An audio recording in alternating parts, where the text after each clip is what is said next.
তোমার আইসক্রিম পছন্দ? হ্যাঁ। চলো তোমাকে আইসক্রিম খাওয়াই নিয়ে আসি। ওকে, চলো। আরে পার্স তুমি কেন নিতেছো? এখন থেকে আমি পার্স নিব, আমি তোমার বয়ফ্রেন্ড না, আমি থাকতে তুমি এটা নিবা? আসো।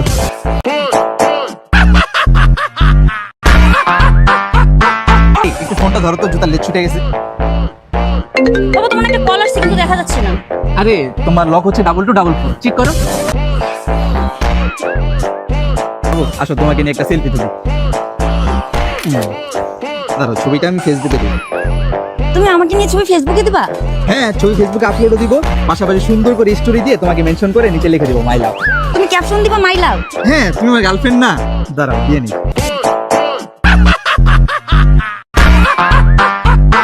এই জায়গার লোকেশনটা না অনেক সুন্দর, তুমি একটা কাজ করো, তুমি দাঁড়াও, আমি তোমার কয়েকটা ছবি তুলে দিই। তুমি নিজে থেকে আমার ছবি তুলে দিতে যাচ্ছ? হ্যাঁ, লোকেশনটা সুন্দর, আমি তো ছবি তুলে দিব না? আর প্রত্যেকটা মেয়েই তো চায় তার বয়ফ্রেন্ড তার পার্সোনাল ফটোগ্রাফার হোক। দাঁড়াও।